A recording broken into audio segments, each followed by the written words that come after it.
Hello, welcome to Rocket Fuel, your daily update of everything that's happening in the Rocket Pool and today Ethereum communities. My name is Wack, today is June 18th, and today we've got a jam-packed episode full of really cool stuff. We're going to be talking about the Rocket Pool Security Council that we need to introduce after Houston. We're also going to be talking about a pDAO steering and strategy committee, maybe the beginnings of that idea. We're also going to be covering a whole bunch of Ethereum news today because Anthony Sassano didn't record the episode of Daily Guay.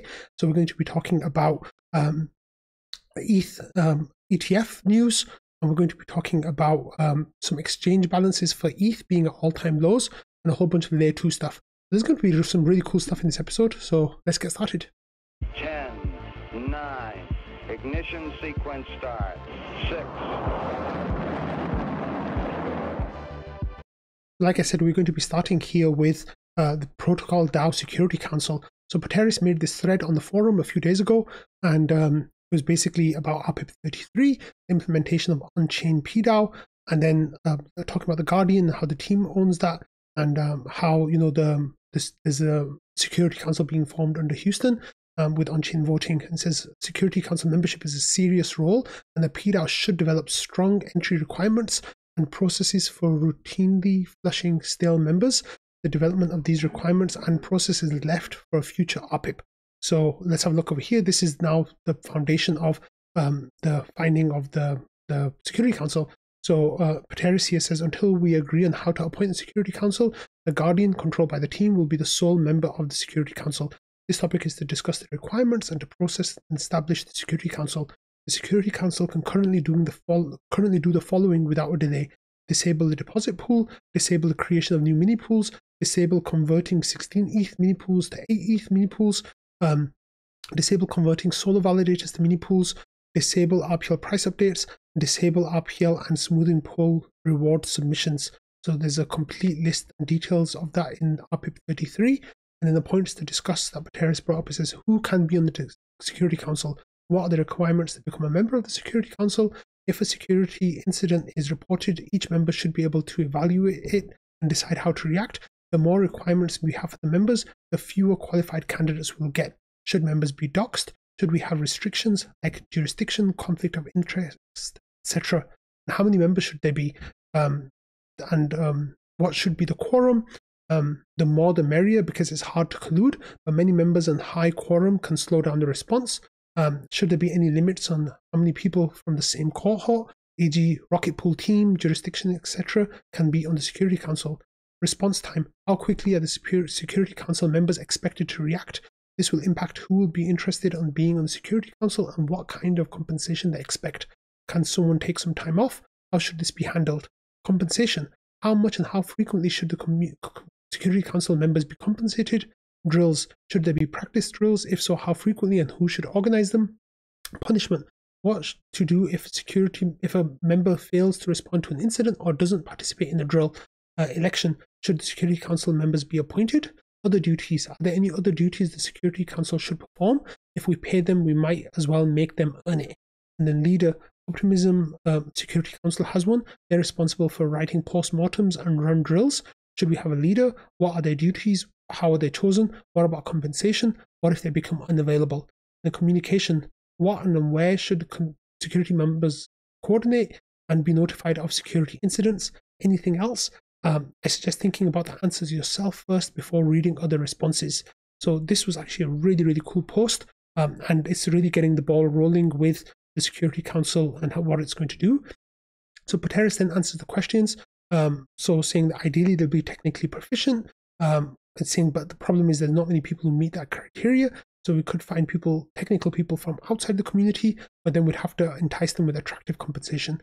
And then we could have no requirements so that anyone can be a member, but then we could end up with a council full of influencers and figureheads.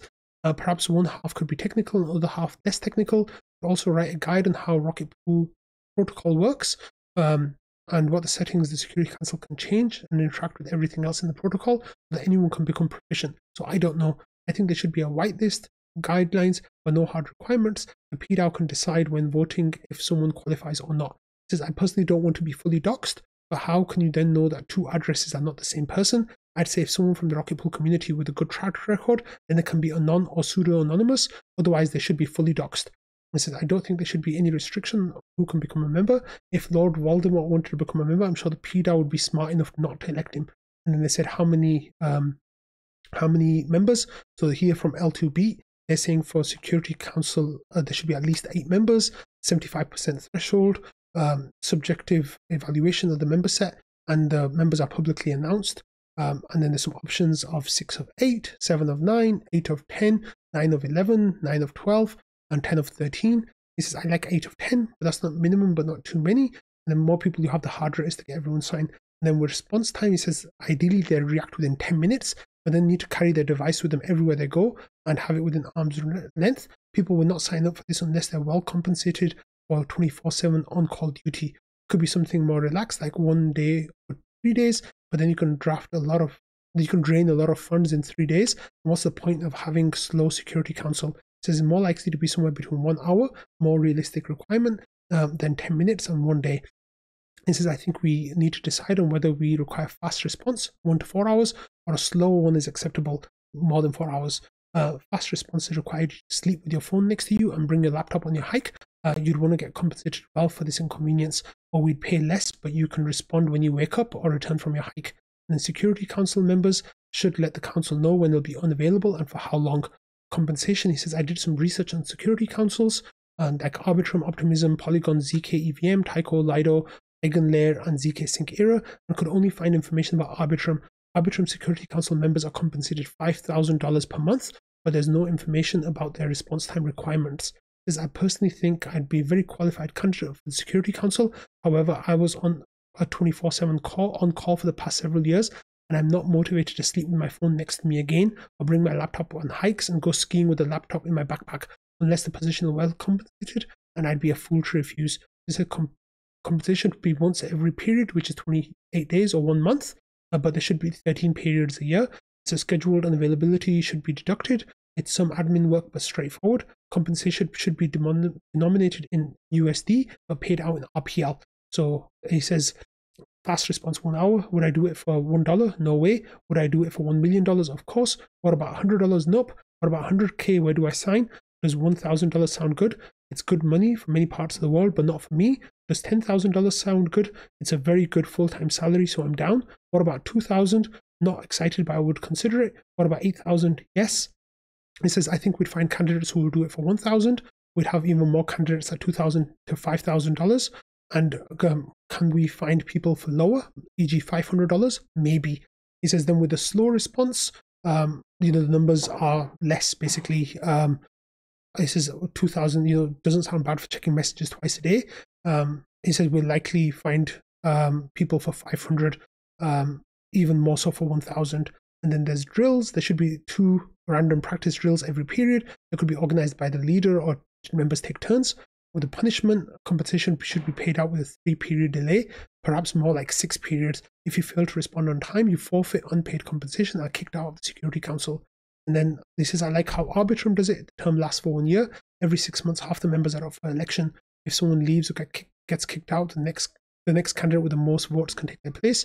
We may want to set a minimum threshold of how many votes someone needs to get. If we have more suitable candidates, they're replaced by members of the Rocket Pool team, or maybe the Guardian. And says other duties, I'd say no, and so on. So I think this was like a really cool, very well thought out response to the questions that Pteris wrote. Then other members like Dark Message had some ideas. Non-Fungible Yoakum actually answered the questions and gave ideas. And then you also had Patches about answering questions and information as well. And Valdorf here as well gave answers and gave information. So this is, I think, really cool. And you definitely want to go and check out this information and maybe add to it if you want. And then, yeah, there's some really good information there. So definitely check it out and see what you think. But this is an active discussion now that's getting started in the community. So if you want to take part in this discussion, now is the time to get involved with this, because there's a whole lot going on. The whole lot needs to be thought out. And I'm sure that, people who spend a lot of time and effort in figuring this out will potentially be some of the people who get elected to the Security Council. Of course, it makes a lot of sense, right? For the people who are interested in this, the people who are doing work for this, they're the ones who will get the work done. So I think this is really interesting. It's really cool. So if you're interested in this, definitely get involved. Okay, going to the Discord now, and here we have some information about. Actually, this is not looking so good. Let me fix that. Sorry, I got my screen messed up there. I think that looks good. Pretty much. Yeah, there we are. Sorry about that. Yeah, I don't know how that happened. Okay, so next, the main thing that we want to talk about is a new roadmap, basically, and strategy guide for the community. So there's this idea that's been floating around in the GMC about having a pDAO strategy and steering committee. So it's a group of people who are responsible and kind of shaping the direction that they want Rocket Pool to go in. Samus here says, the coordination organization you've added recently in tokenomics effort has been incredibly helpful. I think it could benefit the rest of the DAO if we had something similar on a larger scale that you contributed to. I'm curious if other GMC members have additional perspective thoughts on that forum conversation. So what's happening here is Long for Wisdom has been involved in tokenomics work and really doing a lot of the management and stimulating a lot of organization and work in that sense. And Samus, I think, really wanted there to be an idea of this to be something that's bigger for the whole community. I definitely think it's something that's really interesting. Here, Dr. Doofus says, I, for one among many, have a long history of advocating for a pDAO admin, core, whatever you want to call it, committee. This would take on the work of much of what the GMC is doing that I don't think it should be doing. This work would also include a roadmap development. Of course, it's easy to say and not easy to implement. Along those lines, I've been a strong proponent of starting to at least bring the pDAO into focus as an entity unto itself. It starts with having its own branding and recognition from the official Rocket Pool Limited company side of Rocket Pool. This is coming into being at least. So the GMC is doing some pDAO branding and making a website and stuff, which is really cool. Says the next logical steps are some sort of central pDAO voice. In the past, I've called this a pDAO administrative committee, although better names likely exist. And this would be the committee that liaises between the team, pDAO, and the pDAO, GMC, IMC, etc., determines the roadmap and so on. Also helps to separate things like writing grants, and most of us don't think the GMC should be doing if it didn't have to. This is the hurdle, is finding enough people who would be on this committee who aren't already somewhere else. I'm not sure if we have the bodies for it. And then Ramana said they don't even have to be different people for it to work, to be honest.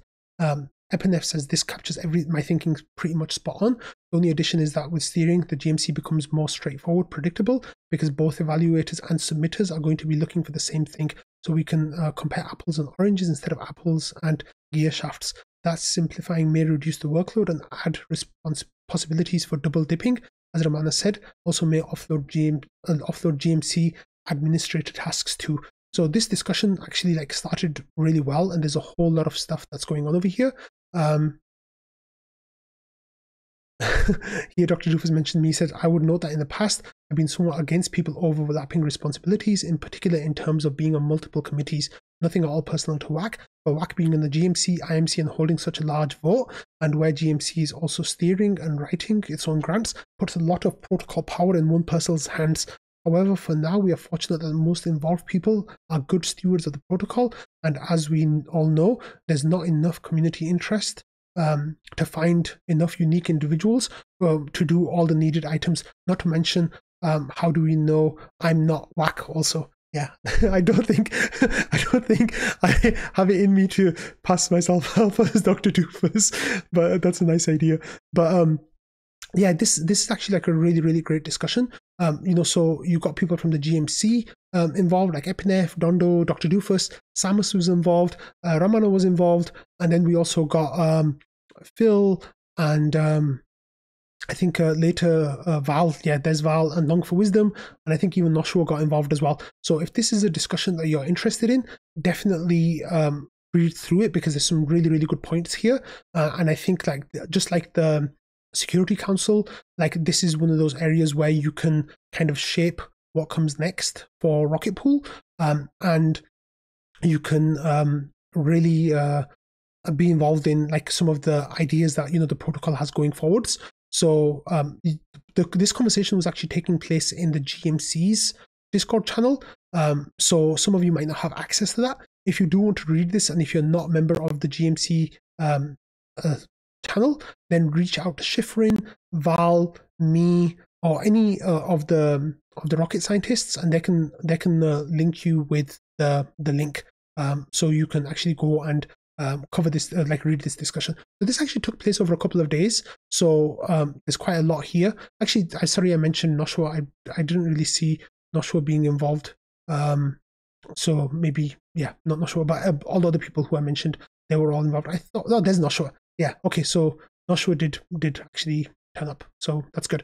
But yeah, definitely check this out. And if you don't want to join the thread on the channel on Discord, then there's also here this old forum post about roadmap and strategy and ad hoc committees, and this was active a few months ago in April 2023, so over a year ago. But then Dondo bumped it a couple of weeks ago, and Samus again then started adding to it today. So sorry, yeah, 1 day ago. Like, so there was some activity that's come back up in this thread. So if you want to bring your ideas here, then you can. And here Dondo says that you can go to the GMC server if you want to read it there. But yeah, the main place the discussion is ongoing is the GMC server. So definitely go there if you want to read about this. But what I'm trying to say, right, is that Rocket Pool is undergoing some like potentially amazing growth in the next year, like I've mentioned over and over again, with Houston and then NodeSet and then Saturn. And there's scope here now for people in the community to really like put their names forward and shine. Like Dr. Doofer said, like, so for example, for me, I'm on the GMC, I'm on the IMC, I am like doing rocket fuel, like I'm in the community every day. And there's a whole lot of other people like who are doing these kind of duties, but we're seeing the same faces every day, right? We're seeing Val, we're seeing Noshua, we're seeing Ramana, we're seeing Schifrin, we're seeing Samus. I'm sorry if I've Long for Wisdom, like I'm sorry if I missed your name, but like there are a whole bunch of people who are around every day, and this is the time now where you can put yourself forward and really start contributing to the community. And like I swear, like there's so much gratification that you get from this. Like, you have to think, right, a Rocket Pool is a multi-billion-dollar protocol. Like I think the last time I looked, the TVL of Rocket Pool was $4 billion. Like that is a huge organization. And when you think about it, like so much of the power in the community is in the hands of like 10 to 15 people. We really need more people to step up and put their names forward. And, no one's saying that you'll have to work for free. There is money. There's not much money. Like, I'll be honest, there's not that much money. Like, the GMC members get paid $300 a month or $350 a month. With the IMC, it's somewhere around there, maybe a little bit less, maybe a little bit more, because they divide it out differently. But the reality is that, with the Security Council, with this like ad hoc steering committees, we will be paying money for these positions, right? There might not be much money, but there will be money. And we really want people who have, who've distinguished themselves, even if it's not over a long period of time, to come forward and really start contributing now. Because Rocket Pool, we want Rocket Pool to be the best protocol in all of crypto, in all of Ethereum, in all of staking. And we have the foundation blocks for being that. Now we need more of you to step up and bring like your A game to the protocol and like really help grow and develop this. And I think you all can do it, right? Like I think so many members of the community, like those people who signed up for running for the IMC, they didn't get elected, but they put their names forward, and that's really awesome. I know there was Lee, there was Astanita, I think there was, I'm not sure who, there was a third person who didn't get elected as well. But that's the kind of thing that I mean, is like put your names forward. And even if you don't get selected, don't be disheartened, because there's so many ways that you can be contributing to the community now. And I think all of that is really, really amazing. So please don't be shy. Just put your name forward, start contributing. I'm going to be talking about this in a little while as well, about people who just like turn up and start contributing. Like Samus, of course, is a huge example of that. Like he just turned up in he was around for a while, but he really he did that call of like the tokenomics work in November, December time, and really started contributing, and now has become like a huge member of the community, and was elected to the IMC and is doing some really, really cool stuff. And that's the kind of thing that I'm trying to say here is like there is scope for people to do that work and really get recognized for it. And like I said, I'm going to be talking about that in a little while as well. But please get involved. Like we really need as many people as possible. And, we don't just want the same 15, 20 people, 10 to 20 people contributing. You have to think like if a $4 billion company has like the team of, I think, 8 or 9 people, and then the core community members is like 15, 20, maybe 25 members. That's like 35 people are steering a $4 billion protocol. Like we really need more people to come in and take ownership of different parts of Rocket Pool and like really, put their expertise, their time, their experience forward. And I think, I can say it, but it's like, it's life changing. Like for me, Rocket Pool has changed my life in the most amazing ways. And, for the rest of you all, there's this potential that could happen as well. So please get involved. We really need you all. And I think I'm going to be banging on that drum a whole lot more in the coming days and weeks. And there's so many different areas you can get involved in, right? Like there's so many different exciting, amazing things going on that you can get involved in. I think that's something you all should definitely consider. Okay, moving on. Here overnight, 11:55 p.m. Eastern time, we got this ETH deposit, and there was an 8 ETH deposit. Now, what's special about this? This was the first stake on behalf of transaction that's happened. Yeah, so this is actually so exciting now because we're actually hopefully going to be seeing a whole lot more of these with potential protocol level whale marriages, and then with Houston as well, with NodeSet as well, we'll be seeing a whole lot more of these stake ETH on behalf of transactions coming up. But the fact that this was the first one is actually really exciting. So I thought it'd be a nice thing to cover for you all to see that. Okay, next I'm going to be talking about these couple of tweets from Vance Spencer and another one, and then kind of tying that into Rocket Pool. So here, Vance says, and this is actually going to be a discussion that I'm going to talk about later as well, but I'm kind of like front running it a little bit here. So Vance says the answer to who will buy alts is simple. The ones that generate profits will buy back or burn their own tokens, giving allocators comfort to buy alongside these natural flows. We believe there are multiple tokens that can hit $1 billion in earnings this cycle, right? So what's Vance Spencer saying here? He's saying there are a bunch of DeFi protocols in crypto, in Ethereum now, that are actually generating a whole lot of money. Now, some of the, like you might know that Aave is actually raking in the cash right now. Something like Uniswap gets a whole lot of money coming from fees. And there's other tokens as well that are making money. And like I think Synthetics that's on layer 2, and GMX is making money. And what Vance is saying here is that protocols that are actually making money will use some of that to incentivize their token being bought by giving money back to the token holders.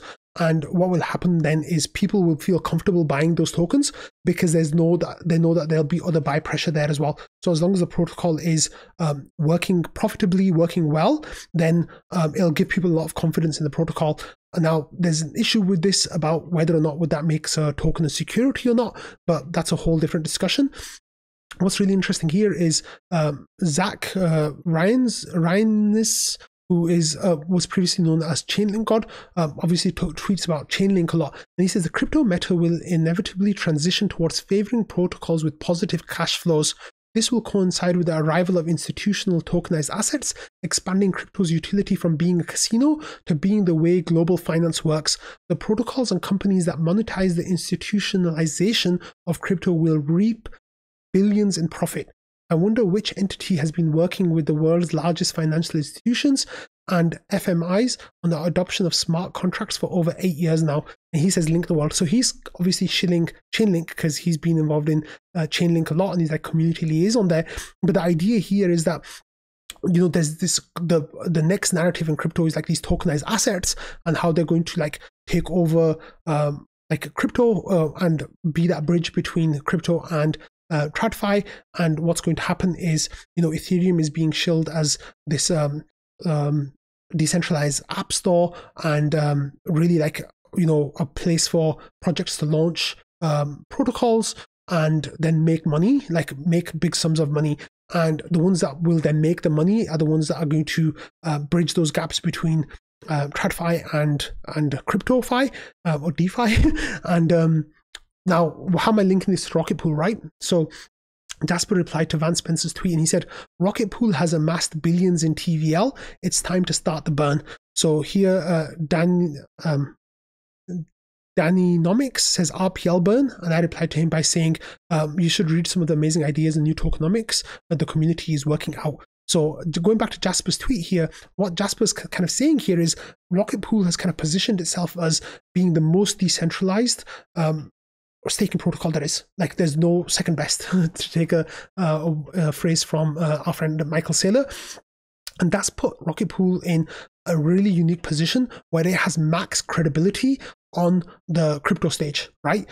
So much so that, you know, with the FIT21 bill, with the decentralization test, the 5 prongs in there, Rocket Pool is the only protocol that's even close to hitting those 5 prongs and getting to the point where it'll be called, you know, a decentralized commodity instead of like in that bridge zone or a security even.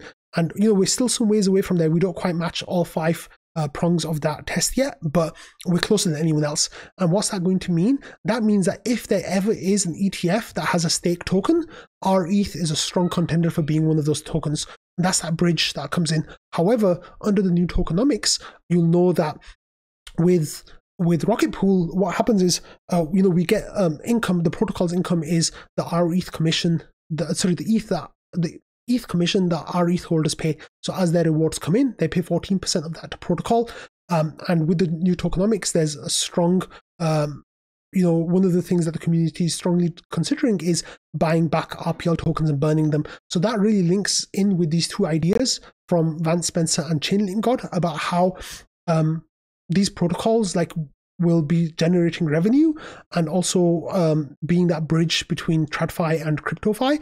And Rocket Pool, what Jasper's hinting at here, is potentially really well positioned for hitting both of those spots. And I think that is really exciting, and I am so here for that. So these are the kind of things that just make me so unbelievably optimistic about Rocket Pool.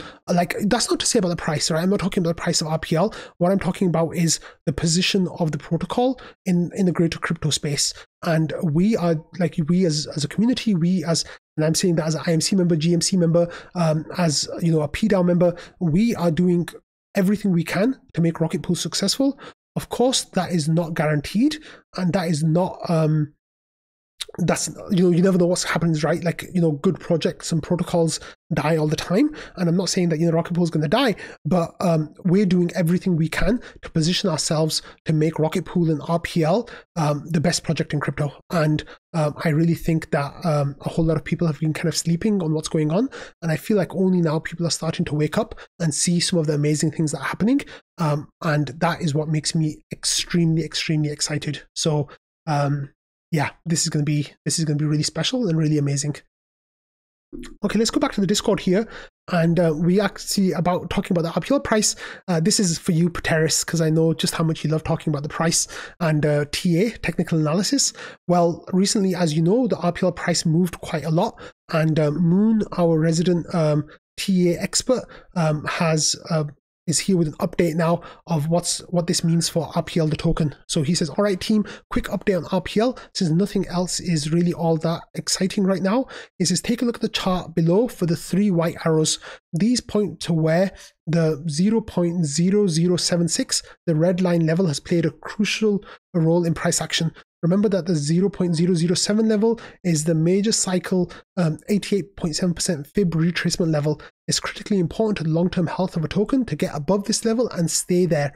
So he says, so we're going to need to muster some more buys in order to get above 0.0076, and then our next target will be the 200-day simple moving average at approximately 0.0097. So far, it's too early to say for sure what we're seeing here, but this is often how reversals happen below major critical support levels. He says above 0.0076 is good. Above the 200 daily SMA equals sustainable near-term upside.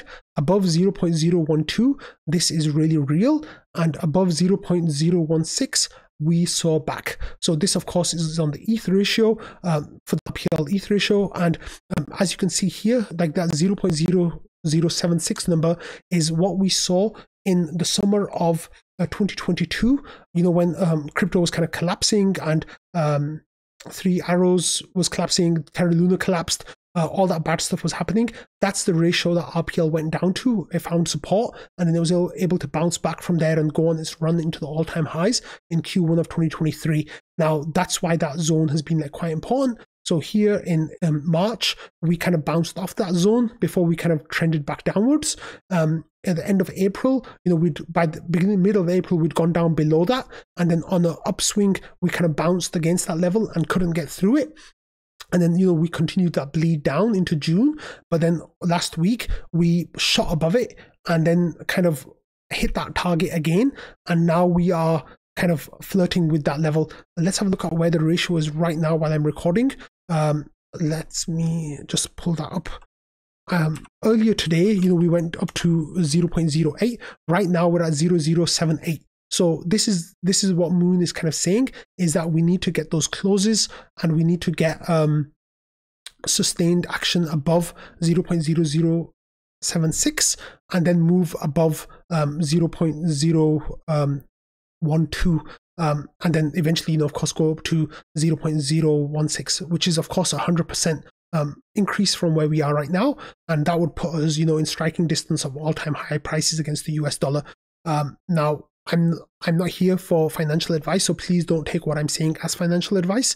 But yeah, I'm not going to say anything. So here, Zero actually put out the inverse chart. So this is ETH against RPL, and as you can see that one ETH could buy more and more RPL as time went on, and this was over the last few months. And there was even a support line basically that it bounced off a few times, and that just shows how strong ETH was compared to RPL. However, that support broke, and now it's heading down. And now the next question is can this keep going down? And then this is the kind of chart that he brought. So it reached the point where one ETH could buy you around 190 RPL, and right now we're at the point where one ETH can buy you 121 RPL. So that just gives you a different perspective of how it's working. But I'm telling you, there was this idea last week that one of the reasons why the big buy that, kind of started the short squeeze was coming in was because some of those technical analysis indicators were starting to flash for RPL, saying that the token was on the verge of turning around and really potentially growing and finding a bottom. Now, I don't know for sure, of course, I can't say that this is a bottom or this is the beginning of a turning around or anything like that. But I think this is really... we're in an exciting zone, and the main thing that I've been saying, right, is the price gets attention on the protocol, and when you pay attention to the protocol, there's all these amazing things happening. So it's not just hot air, right? Houston just went live. We've got confirmation of institutional level, protocol level, whale marriages happening with the team providing the RPL, which will potentially bring in a lot of hype and more attention to the protocol. Then we've got NodeSet going live. TVL will be drastically increasing, hopefully in the next few months. And all of these things together, of course, are leading up to a massive protocol change with Saturn 1 and Saturn 2, which will bring direct value capture to the RPL token, which hopefully will massively drive TVL, or at least give us the ability to drive TVL growth in a way that we just can't right now. And all of these things together, I think, paint a very healthy picture for Rocket Pool in the next 12 months. Of course, like I said, the reality, you never know what's going to happen, but we as a community are really positioning ourselves here for excellence. So I'm really excited to see where we go from here. And this is, of course, not financial advice, all of that kind of stuff, but it's going to be really interesting to see how things go forward. The 200-day simple moving average right now is at around 0.0097, and we did wick above that on the last week, but of course we couldn't maintain being above there. One thing that's interesting here is Dondo. I asked Dondo to show the Ichimoto cloud. I think that's what it's called, for RPL. Let me see where he put that. Maybe it was oh, maybe it was in airdrop hunting. I'm sorry, I should have had this open, but I just remembered it. Maybe I'm not sure where he shared it actually. I think it was here.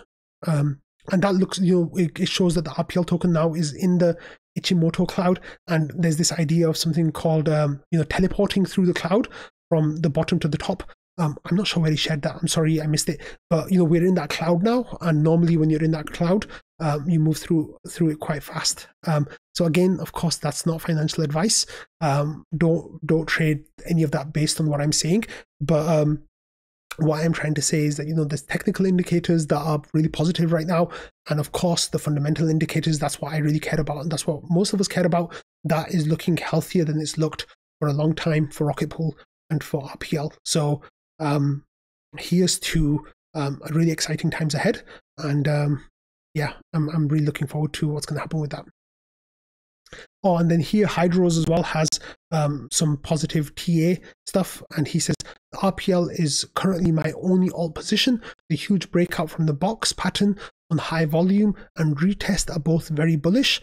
Alt space in general is getting slaughtered, so this is a nice relative strength coin for now. So of course, here kind of seeing there's a huge volume that came in, which is of course really promising for that move. And then there was this box over here. So this is against the US dollar, and showing that, there was this huge box, and Rocket Pool kind of crabbed inside that box, but then broke out of it, which is promising. And then it went back and retested it, which is a common trope in technical analysis.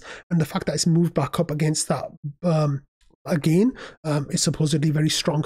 Now, if we just have a look at where the RPL price is in dollar terms right now as well, Binance is showing that it's at $27.47.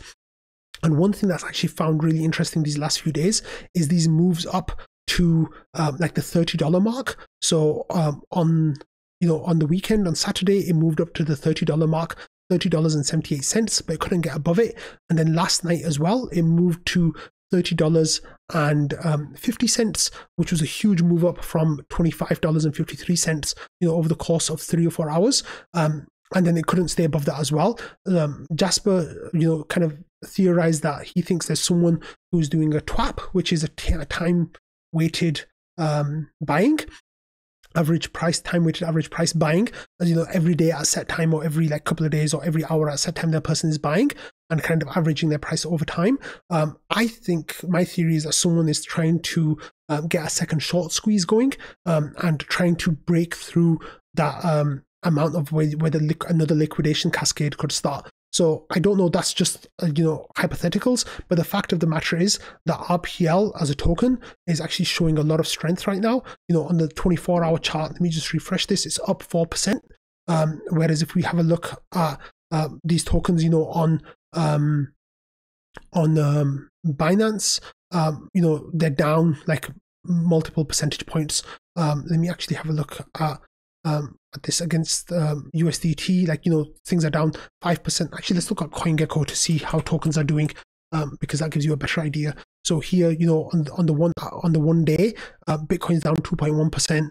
I'm just going to find coins that are down like double percentage points, or Ton is down 7%, Shiba Inu is down 7%, Avalanche down 7%. There are a whole bunch of them that are down even more than that. So for Rocket Pool, Fetch AI, Aptos down 9%, Filecoin down 12.5%, Immutable X down 10%. So the fact that Lido is up 7.5% here and 18% on the week, and the fact that RPL is performing so strongly, I think there's something going on here. It's really interesting that Lido is up as well, like in that time period, the LDO token, considering that a lot of others are down. Where did it go? 7.5%. So even TIA down 13%, and a whole bunch of others as well. I want to see where EtherFi is, because that of course is a competitor project in the liquidity staking space. EtherFi,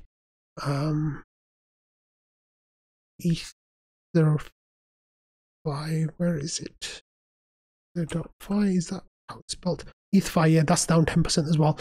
And that just shows you that there's something going on here with Lido and Rocket Pool. I don't know what exactly, but I'm not ready to make any kind of theories here, but EtherFi, for example, is down 13% in the week, and RPL, let's have a look, is on the week it's up 47% on the week, which against US dollar, which is an incredibly strong performance. So the Rocket Pool's RPL has gone from being the number 200 token to the number 135 token. I think, during the pump, we actually flirted with being a top 100 token again, which is wonderful. But there's definitely a lot of organic hype and attention coming onto RPL here. It's going to be really interesting to see how that goes. Okay, here we got a transaction that was for 4,000 USDC that went from this address that belongs to Invisible Symbol, Invis, who is a community member who works with the Beacon Chain website, going to Haloooloolo. Now, why would Invis be paying Haloooloolo? Basically, Invis runs the Rocket Watch bot, which is part of a staple in the Rocket Pool community. People call that bot all the time, like it's in events, and it has a whole bunch of amazing functionality that people love. Well, he was trying to get his Rocket Watch up to date for Houston, but just didn't have the time to do it, with his job with Beacon Chain. So he kind of put the information out there to the community saying, I'll give $200 an hour for around 15 hours of work. If anyone is into this, so say $3,000, and the person who took him up on this was Haloooloolo. So for a few days, Haloooloolo was working on updating Rocket Watch, and then over here it said that it's done, and Invis gave him $1,000 extra as a priority fee for him doing the work so quickly. So I want to really take a minute now to talk about Haloooloolo. Like, Haloooloolo is one of those people, like, this is, tying in from what I was saying earlier, is people can come to the community and just like hit the ground running and doing amazing stuff. And Haloooloolo is one of those people who came into the community last year and kind of shitposted for a while and, shared some interesting ideas and perspectives, and then really started contributing in amazing ways. And not just like, shitposting, but like just became a community member of really high standing. And, since then has found bugs in the Houston upgrade, has become an IMC member, has contributed to governance, and now, is helping out other community members. Like, sure, he got paid for this, but the fact that he was willing to do the work. And of course, one of the ways that he really contributed to the community was putting in a whole lot of hours in support. And this is what I was saying earlier, right? Like, he's been paid for some of these things, for a lot of these things, but he's been willing to put in time and effort without any pay at all as well. And, not everyone is in a position where they can do that the way Haloooloolo has, but everyone can give back to the protocol, right? And I want to come out now and say, if there's any team members listening to this, I know that a few of the team members do. If you are listening to this, Haloooloolo should be made into a rocket scientist, because the contributions that he's been making into the protocol these last few months have just been incredible. And there's a whole lot of people who are rocket scientists who do way less for Rocket Pool than Haloooloolo does. And I know that, like, support was one of those things that people really cared about in terms of, hours in support being a marker of someone becoming a rocket scientist. Well, this is me saying that Haloooloolo has been putting in more than his fair share of hours in support, but also contributing in really amazing ways. So Langers, I know that you watch, but if Langers is not watching, then if any of the other team members are watching, bring this up in your stand-up. Haloooloolo should become a rocket scientist, and it should have been done a while ago, but this is me saying it should be done now. Now, the last time I made one of these statements on rocket fuel was telling you all that Fornak should become a rocket scientist, and then Fornak was actually hired by the team. So I'm not saying Haloooloolo will be hired by the team, but I really hope that Haloooloolo has distinguished himself enough that he can be elevated now to a rocket scientist, because the amount of work that he's put into the protocol is just phenomenal. So recognize the guy. Give him that title, just as a way of saying thank you for your work, and he has a badge of recognition because he truly deserves it. Okay, I'm going to be talking about Rocket Lend next, and this is a protocol that I've kind of been on the periphery of, but not really involved with, but something that I'm really excited about. And here, Tamuki, I'm not sure if Tamuki is in the Discord or not. I'm not sure what their handle is, but I came across this tweet from them today saying that I'm excited about Rocket Lend, a new ancillary protocol that allows anyone to lend RPL directly to other operators' nodes with no collateral required. And of course, they'd get the staking rewards for that. And he says, gives RPL value capture and node operators can avoid RPL exposure. And then there's a link to the GitHub. Of course, this is the work that Ramana is doing that I mentioned on Rocket Fuel a few times, including yesterday. And then Tamuki says, no, this is not yet available to use, but it's in the works. And here Malone.box says, love the innovation of RPL. Lots of new token designs, upgrades coming out soon. Tamuki says, almost as if the community matters more than anything else. And Joseph says, whoa, this is awesome. Now, when I've heard people talk about Rocket Lend and what it might or might not allow, I've heard a whole lot of excitement about it from other people. And this is from people who are already ETH stakers with Rocket Pool, and for some reason they're, well, not for some reason, the RPL price coming down has made their nodes under collateralized, and they're saying that we'd love to borrow RPL in this way that, we don't get short squeezed or margin called basically for our borrowing, and we really want there to be this to happen, and for us to use this service. Now, one thing that I've not seen as much of is people saying, hey, I want to put my RPL into this. So that's something that I really want to look out for, is like, people who will want to put their RPL into Rocket Lend to provide their RPL. And there are a couple of things that might, give people hesitation about doing it, such as, not having forced exits yet. And there might be some ways that, the protocol Rocket Lend can kind of work around that. But I really want to see if this can happen, because this is something that I'm really excited about. But I need to figure out if there's, demand for it in the wider community. Now, I think there's definitely demand for people who are under collateralized or new node operators who don't want RPL to use Rocket Lend to start staking. What will need to be seen is, like, do people want to put RPL into this? That's going to be very, very interesting to see. But this is something that I'm really excited about, and it's really cool to see like people being excited about it organically. This is something I really want to see. So cool stuff. Tamuki.eth. I'm hoping Rocket Lend comes to us soon. Okay, next we have some staking news, and this is staking news out of NodeSet, and they're kind of doing something similar to Rocket Lend, but kind of building a whole protocol around it, and obviously developing on that idea in a much more robust way. So Wanda here says, node operators, we're starting the initial deployment of the production environment for NodeSet.io. So this is, the Hyperdrive system that Joe has been working on and their smart contract developers have been working on. And this is not the one that is linked to a Rocket Pool. This is the foundation that Constellation, the one that they will link with Rocket Pool, is built upon. So it says, from now on, you should do everything via nodeset.io/dashboard, and staging node.nodeset.io will be reserved for beta testing only. We'll let everyone know when the transition is finished, but please note that anything that is done with the current version of Hyperdrive will not be reflected on the production environment, which means that node operators will not be able to upload new keys, authorize new nodes, etc. until the 1.0 version of Hyperdrive is released. We're planning this release within the next few days, so please be patient until then. So this now is kind of building that hype for Hyperdrive and NodeSet to actually become a real protocol, and get a product out there and not just be on testnet, which is awesome. And Gravita, of course, they're the ones who they're partnering with to get their first production product out there. It's a partnership built on Stakewise with Gravita. It says the future of decentralized ETH staking is about to be yours, and they're linking Stakewise and NodeSet with this. So they're going to be calling their product Grav ETH. Here they've got like a little AI generated image of the Ethereum logo, like, with the universe kind of encapsulated within it amongst the clouds. So Gravita with NodeSet and Stakewise are getting this product out. A whole bunch of Rocket Pool node operators are going to be people who will be running these vaults, or this vault. So there's going to be some interesting things happening there. And, the last time we heard about this, we're about 3 months potentially away from Constellation launching.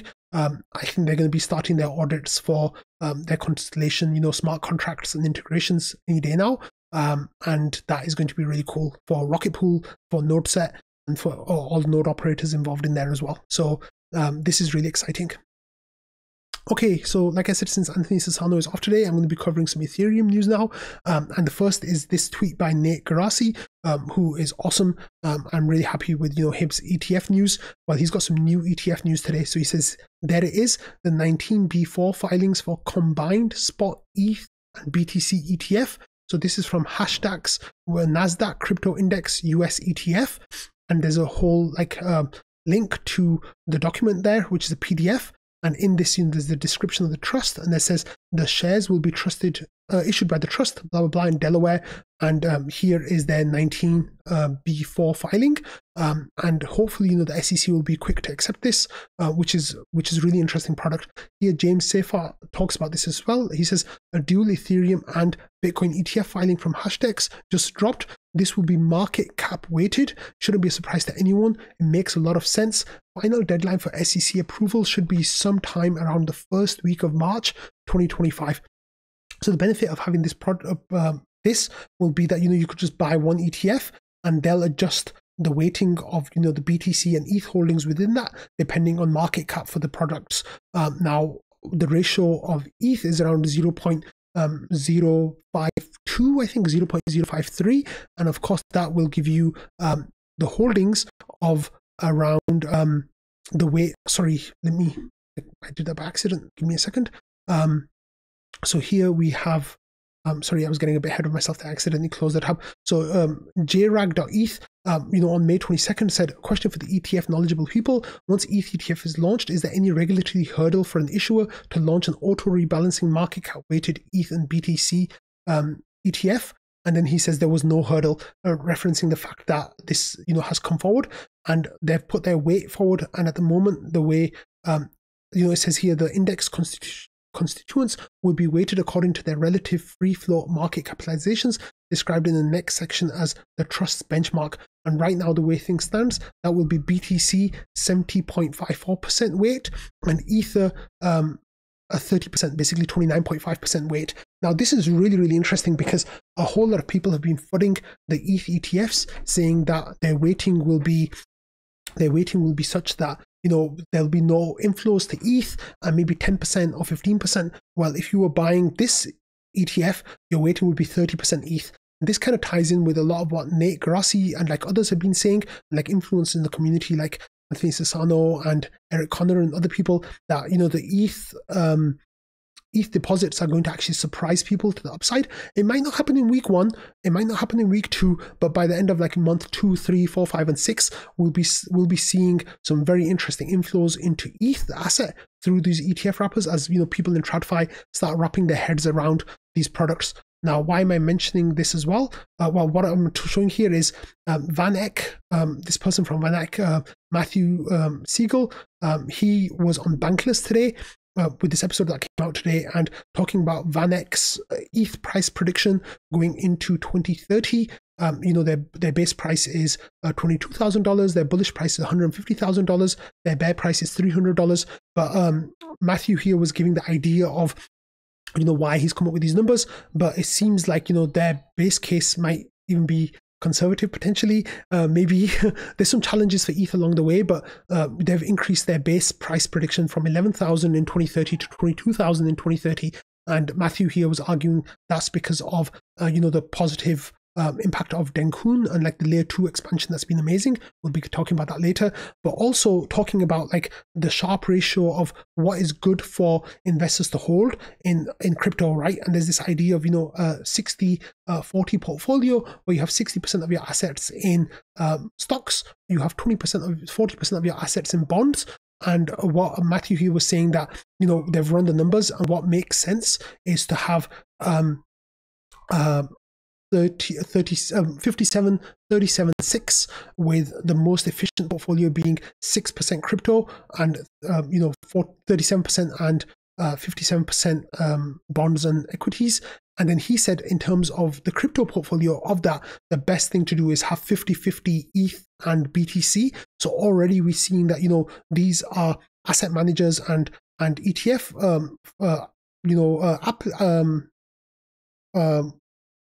people who run the ETF, and they're saying, 50-50 waiting for ETH BTC. Now, it might take some time before, their clients start listening to them, but Matthew was arguing that, those who do listen to this, they're going to get those gains earlier until the rest of the market kind of catches up and figures out that this is what you should be doing.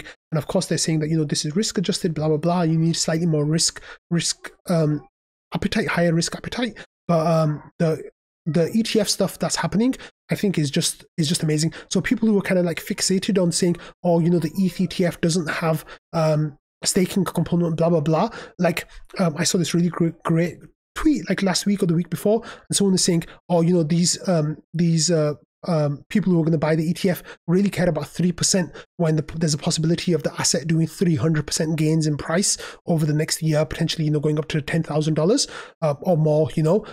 They'd rather be early and get in on that price rise instead of waiting for 3% yield, which just doesn't make sense, because the appreciation of the asset is so much that any yield you get is just like minuscule in comparison. So this ETF stuff has me so bullish for Ethereum. And ETH, the asset, I should be saying, that I'm so ready for it. Like it's gonna be amazing. Okay, now we're gonna be talking about offline balances for ETH on centralized exchanges. And here Quentin says the Ethereum supply in exchanges is at an 8-year low. Meanwhile, institutional demand will be unlocked through ETH ETFs in July. You don't need to have a degree to understand what is about to happen. So this ties in, of course, not financial advice or anything like that, but there's this idea really that the catalysts are there for ETH to strongly outperform the rest of the crypto market because of all these different factors. Now, this exchange volume for ETH is a dubious metric in some ways, because there's so much ETH trading activity that happens online with stablecoin pairs like ETH USDC, ETH USDT, and ETH other assets that people can still sell their ETH, not on centralized exchange. But one thing to remember is, like with these ETFs, they'll be buying their crypto on spot markets through the exchanges and through like over-the-counter desks, and that their access they have to flows will actually be really, really interesting to see. Marceau here kind of follows on this tweet saying ongoing supply crisis, and that's partly through like the burn and there being such a small amount of issuance of ETH, and then a huge ETF demand catalyst, and that equals fireworks. And then over here, Matthew kind of builds up on this as well. And this is Matthew Siegel, who was on Bankless, and he says hedge funds are front running the ETH ETF approvals.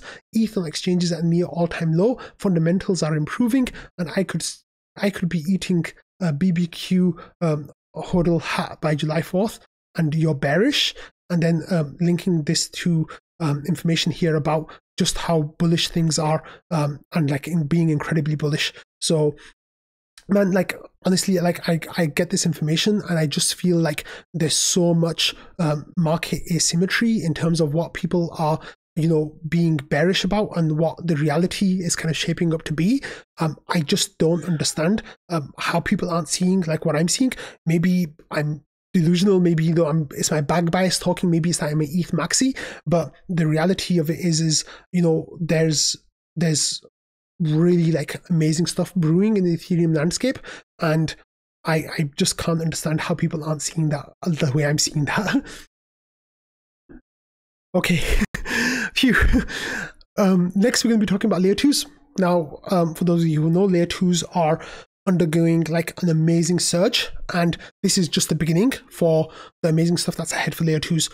Now, what are we talking about here? So Mega ETH here, which is a project, it says Mega ETH is a real-time Ethereum streaming transactions at lightning speed, sub-millisecond latency, and over 100,000 transactions per second. So this is a project that's hoping to come online, I think this year or next year, but they're saying here, like, what is the end game of layer 2s going to look like? Now, we know that, there's going to be many different flavors of L2s.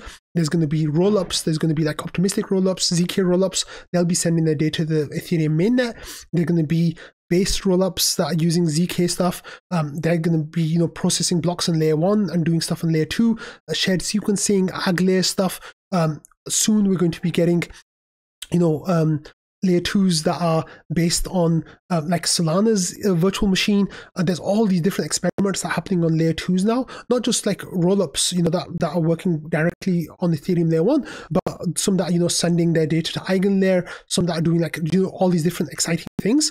So Mega ETH here is saying that, in the future, each Mega layer 2 can do 100,000 transactions per second, powered by EigenDA. Devs can almost treat it as a slow OLTP database, and that will be hundreds, or even there'll be hundreds or thousands of them. All will be settled on Ethereum. Imagine what digital economy this will enable. So they were replying to a Sriram tweet from March 7th, but this is from March 8th, right? So this is the kind of idea that they want to get into the next stage of layer 2s. Now, we're not there yet, right? But people here are already starting to say, like, what's happening with layer 2s. So Bitwise had this tweet saying transactions in the Ethereum ecosystem have grown 84.65% since last year. The contributions from layer 2s are remarkable. We couldn't be more excited for the future. So as you can see here, there's a huge increase on this chart, from Q1 2020, where there was, transaction count was about 50 million. And since then, compared to like 4 years ago, in Q1 of 2024, it went up to 800 million, and that's including Ethereum, Polygon, ZK Sync, Arbitrum Base, and Optimism. Now, the key bit of information here is that's Q1 2024. When you add in Q2 2024, which is when Denkun upgrade went live, that's going to tell you that there's just astronomical amount of transactions now happening on Ethereum and layer 2, and this is incredible. So here Hunter says you can see the impact of layer 2s in a single chart. This is the benefit of the open ecosystem. And I think, like I said, that this in itself is still limited, because what the real impact of layer 2s is going to happen, like, in the Q2 of 2024, and then going forward, once we add more blobs, once we get pDAO, once we get all these other kinds of layer 2s and rollups and validiums and volitions and all of these, like, in some way feeding information back to Ethereum, this is just going to be like the most incredible realization of the modular thesis, and we're right on the verge of it. And what's really exciting is, there's a lot of idea of a 4-year market cycle for crypto, and that kind of links to the credit cycle and all of these different things. And what's amazing is Ethereum superpowers are being activated right now, and they're going to just get better and better going into the peak of this bull market. And when I start thinking of it like that, that's what I realized, that like Ethereum is on the verge of true greatness. And in the next year, this idea of retail and institutional attention on Ethereum, mix that with absolute true scaling ability, whether that's doing gaming stuff, whether that's doing financial stuff, whether that's doing AI stuff, whether that's doing some kind of deep-in or other things like that. Ethereum is going to be the place to be. L1s might have taken the lead so far, but Ethereum is catching up, and Ethereum is going to do really, really wonderful things going forward. So I'm incredibly excited for that. And like, if you have a look at L2B here, L2B, of course, is getting information from all these different layer 2s. And what we're seeing here is that we are right now at a scaling factor that is the highest ever scaling factor on Ethereum, and that is a 16.62x increase on transactions. So if we have a look, a few years ago, in 2020 and end of 2019, Ethereum was having 5, 15, 20 transactions per second. At the peak of the bull market in 2021, it was 15, 16 transactions per second. Right now, when you add layer 2s on top of that, we're averaging 300 transactions per second. So this is, compared to those that time, we're 30% increase, 20% increase, 20x increase. A lot of this is coming on the back of Zai. Now, I'm not sure exactly what Zai is, so I'm not in a position where I can really comment on that, but that's, doing 110 transactions per second. Now, what we're going to see is, as the execution clients on these layer 2s get better and they can do more execution gas, we're already starting to see the first signs of the blob count, maxing out and hitting 3 blobs per block. then we're going to enter a blob fee market, like a price discovery. But all of those things together, I think, are really, really amazing. But of course, with Petra, like, potentially in a year from now, Q1 or Q2 of 2025, we'll get pDAO, we'll get more blobs. The scaling for Ethereum is just absolutely amazing. Like that 1 cent per transaction, I think that should be like the aim that we're kind of going for. It might be that, we go past that in the next few months with sustained activity on layer 2s and blob, price discovery, meaning that people will be paying blob gas as well, because currently that's kind of free. But that 1 cent per transaction, I think, should be Ethereum's guiding light, for the layer 2s. And soon, we're going to go past that. People are going to be paying more than 1 cent per transaction. But with layer 1 improvements, that's what we'll be. So this is incredibly exciting for Ethereum on all these different fronts. And here as well, like, on Token Terminal, they released information today saying that Ethereum with layer 1s and layer 2s are at a monthly active user all-time high, going above 25 million people. And if you think about this, in the peak of the bull run in 2017, 2018, we were at around 7 million, 8 million monthly active users. In the bull run of 2021, we were around the same, maybe 8 million monthly active users. And right now we're already 3 times higher than that, the previous all-time high. So this again just shows you just how amazingly Ethereum is growing, and the amazing things that are coming up for Ethereum as well. I really want to see 1,000 transactions per second with mainnet and layer 2s, and I think that we might be a little bit ways away from that, because transaction counts on layer 2s are going to start costing money, but we're going to be there before you know it, and that's going to be really exciting. Okay, and this here is talking about with layer 2s, should we be redefining what it means that a layer 2 is a stage 2, right? Like, now we've got stage 1 rollups with the path to go into stage 2 with decentralization. But should we be making the idea of stage 2 even more robust? So here Mark says, now that the OP stack has commoditized stage 1 rollups with a clear path towards stage 2, do we rethink the stages? So you're saying Paulinia here, who some of you know as Liberosist on ETH Finance, says wants to increase the bar for stage 2 by adding alternative sequencing methods that trigger if the sequencer is down for more than one layer 1 epoch, 6.5 minutes, as well as removing all emergency upgrade powers from the Security Council. Alternative sequence is useful for ensuring timely finality on layer 2. The OP stack has this feature where deposit-only blocks are created if the sequencer hasn't published data within sequencing window, which defaults to 12 hours. Lowering this to 6.4 minutes would mean that if a batch isn't published in at least every 6.4 minutes, it would be an L2 reorg. This isn't super realistic as today's throughput without losing benefits of compression, and filling whole blobs. It would also mean that the layer 1 infrastructure needs 5 nines of availability, which isn't easy to do. The sequencing window can definitely be lowered from where it is today, but 6.4 minutes would be really tough. To remove all emergency upgrade powers from the Security Council and have all bug fixes go through governance with a delayed upgrade, the protocol would likely need to be able to introspect on the fact that a bug exists and gracefully handle that fact. In practice, this could look like observing 2 different proof systems, verify different states at the same L2 block, and then automatically close withdrawals. Thanks for the challenges. As OP stack matures, we can push the limits for simple, cheap, and secure block space. So this is like, I think we're going to start seeing this of there, being stage 2 rollups coming at the end of this year or beginning of next year. Like everything just coincides beautifully, right? And then what we can do is, as Ethereum stakeholders, as Ethereum ecosystem and the community, we can say that, stage 2 is amazing and this is fantastic, but let's be even better. Let's push the limits even more of what we can do to make like layer 2s so well integrated with layer 1s that we can tell the users that you can put $1 billion of your money on layer 2 and you have just like as few worries that you have on layer 1. And that I think is the place we want to be, because that's when you'll start seeing like OP stack,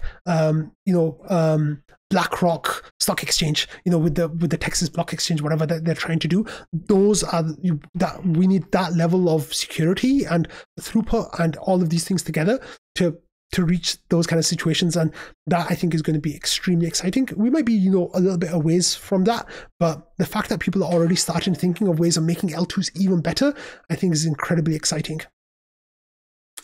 Okay, and talking about L2s, getting better, here Arbitrum is saying that the Stylus is now live on Arbitrum Sepolia, and we challenge you to push the multi-VM to the limits. We're giving a total of $15,000 to projects that catch our eye. Welcome to the Stylus Blitz. We'll see what you've got, read more, and then there's Arbitrum Foundation. Now, for those of you who don't know, Arbitrum Stylus is a new way of making L2s, and this is using Rust as the programming language and the environment. Now, I'll admit that I don't understand the full technicalities of what the benefits of this are, but AJ Warner here says AJ Warner of course works with Off-Chain Labs, so there might be some bias here, but he says we'll look back in a year and this will be one of the biggest pieces of news in the space. Rust contracts fully interoperable with the EVM and settling to Ethereum, not available anywhere else. Let's see what gets built. So the idea here is that, we'll have amazing infrastructure, but what will actually be built on this infrastructure, right? Like what kind of apps are we going to have? What's going to be going on? Well, with this new, Rust paradigm, the amount of things that we'll be able to build is going to get so much better than just using Solidity, which is, what we have now, of course, for a lot of these. I don't fully understand, how this is going to work or what the implications will be, but I'm extremely excited.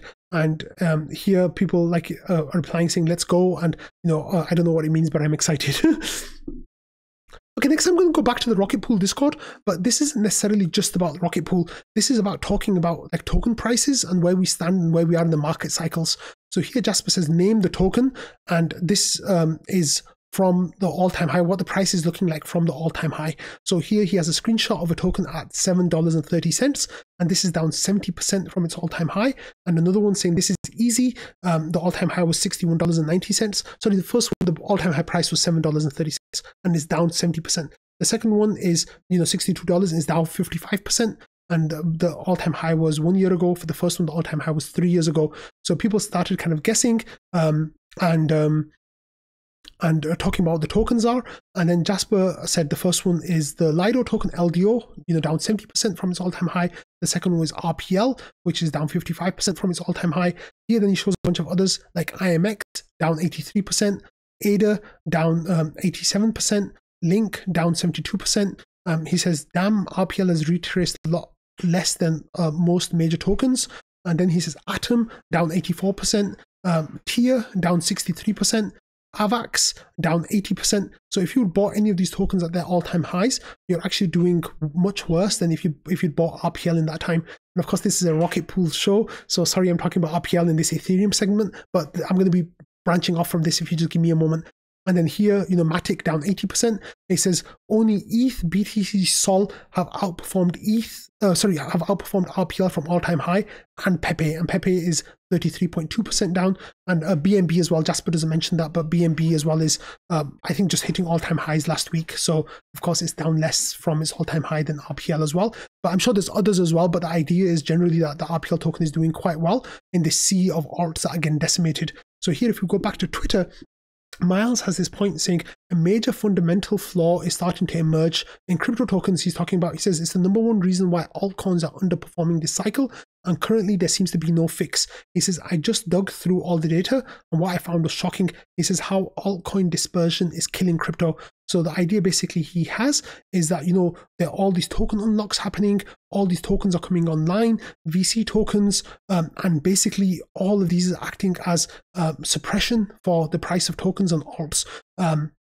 Now, what's interesting is when you link that to RPL, there's no VC unlock. The only tokens that are coming onto the market as a sell pressure is the 5% inflation. That's an annual 5%, which is, about 1 million tokens a year.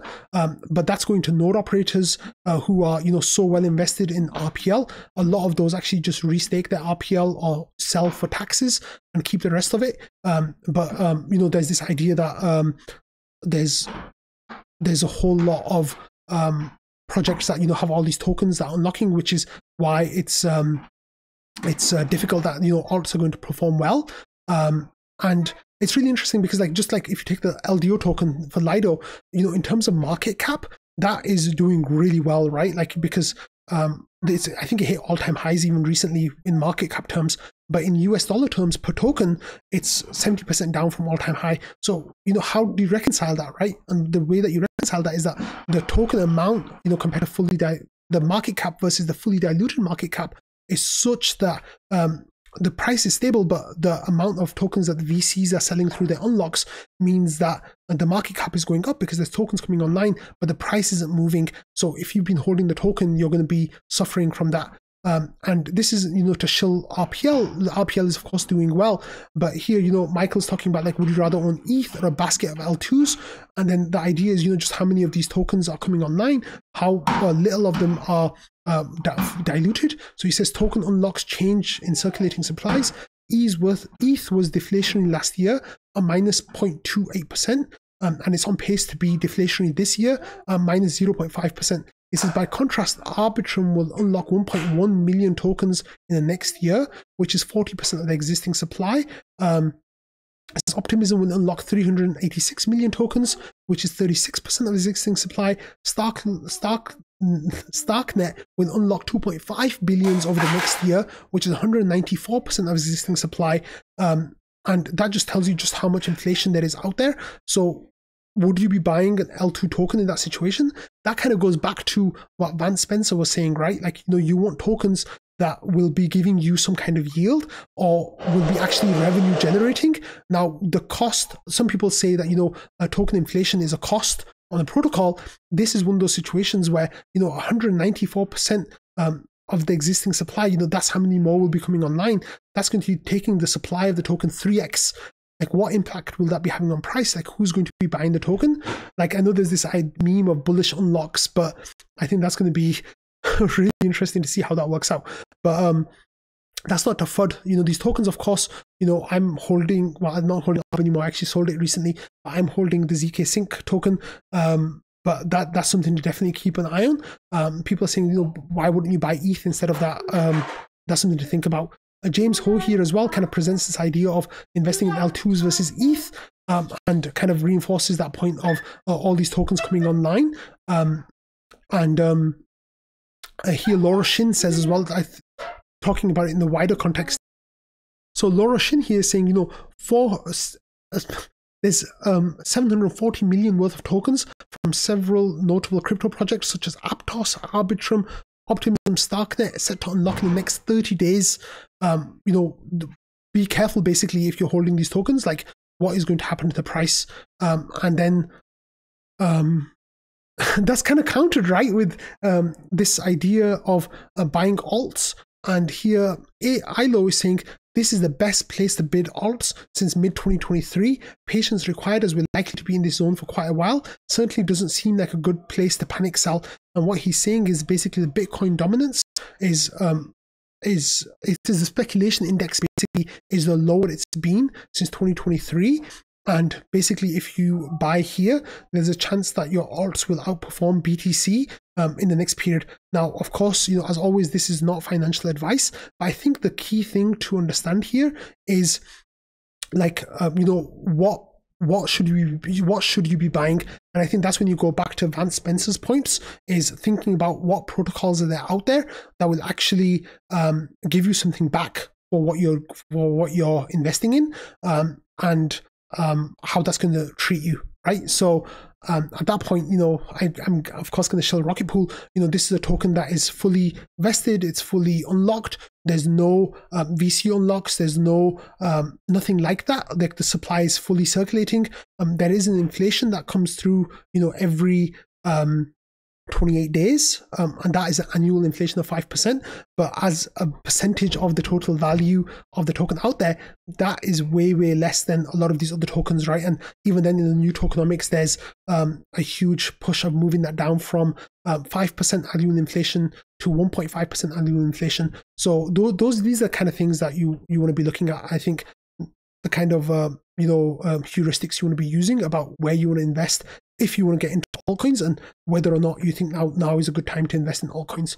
Of course, just narrative can often go past fundamentals, and hype can definitely outperform fundamentals. So just because tokens have fundamental values that potentially are present, that doesn't mean another token's hype won't overtake it and let you outperform that then. So that's definitely something to keep in mind as well.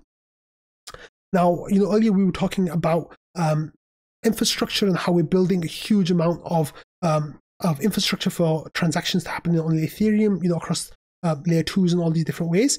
So here, Time.fun is a new protocol that's launching, saying like, what is your time worth? Introducing Time.fun. So tokenize your time in minutes and let fans trade and redeem time with you exclusively on Base. So this is the kind of thing that we need to be seeing now. We need to start seeing apps that will make people excited to use, be on chain and transacting on chain. Now, I'm not shilling Time.fun. I have nothing to do with Time.fun. I'm not involved in Time.fun. They've not paid me or anything like that.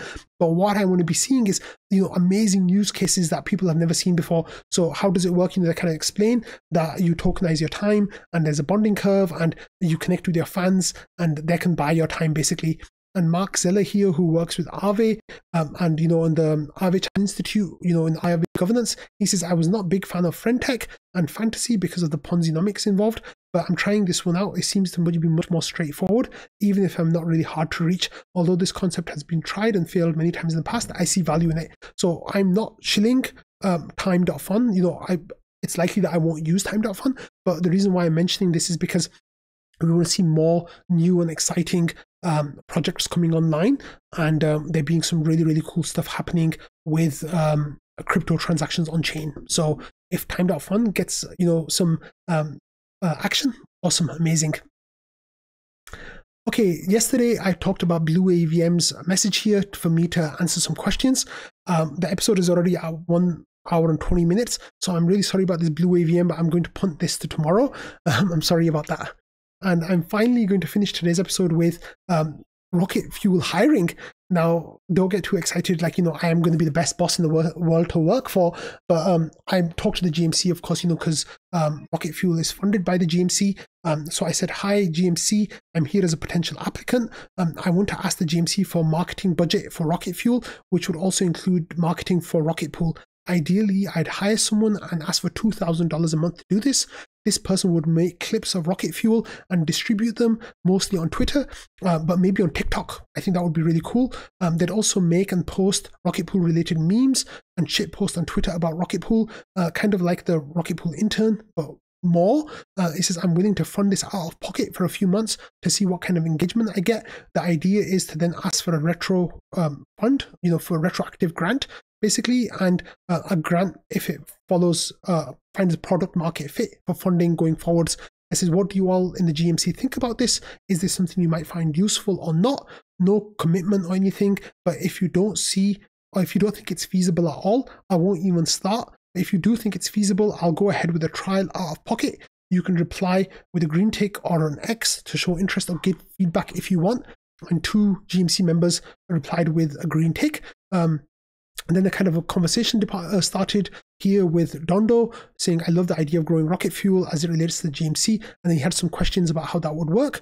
And then I said, I don't think profitability is on the cards for Rocket Fuel without ads and partnerships. And I don't want to pursue that. So I definitely already see Rocket Fuel as a public good for the Rocket Pool community and, as a whole. And if it's something that you want to see me do to make this stronger, I'd happy to do that. It says, by growing Rocket Fuel like this, I think more eyes will come onto Rocket Pool at a time where we want to grow. Some of the metrics I'll be looking at for the intern position is the number of views for the clips, the increase in subscribers, views for Rocket Fuel as a whole, engagement on Twitter, etc. I'm happy to track metrics the GMC thinks are valuable. And then there was some more back and forth between me and Dondo, and RPL Maxi indicated that this is something that he thought was interesting as well. So I basically want someone who can make memes, someone who can pull out clips from Rocket Fuel and share them on X and TikTok to get the word out there and really kind of promote Rocket Fuel and Rocket Pool with that. The idea that I have is it'll be around 2 hours of work a day, and pulling out the clips and sharing them, and maybe shit posting on Twitter and sharing memes. And those can be memes that are created in the Rocket Pool community, in the meme channel, or making memes yourself if you're interested. But it's something that I really want to do. I think like now is a really good time to try to get more attention onto Rocket Pool from people outside, our little bubble. So if you're interested in that, send me a message and I'll be happy to talk to you about it. But I think it's something that's going to be really exciting. Yeah, so if you want to do that for free, you're welcome to do it as well. If I'm only going to be hiring one person, but if you're interested in getting the word out for Rocket Pool and like shilling Rocket Pool on Twitter and producing content, that would be amazing. I'm happy to boost you on Rocket Fuel and on Twitter and retweet you on all that good stuff. But I'm only looking for one person basically to kind of work with directly to do this work. So yeah, if you're that person, if you think that that's something that you want to do, definitely reach out to me and we can talk about it. But otherwise, thank you all for watching and listening to this 1 hour and 25-minute Rocket Fuel episode that I think is probably one of the most bullish episodes on Rocket Pool and Ethereum that I've probably ever produced. Yeah, I was not expecting it to be this long, but wow, it's been amazing. Anyway, thank you all and if you watched the whole thing, like a huge kudos to you because there was a whole lot of stuff in here. But anyway, thank you all. I'll be back again tomorrow with more content and hype, and I will see you then. So thanks and bye.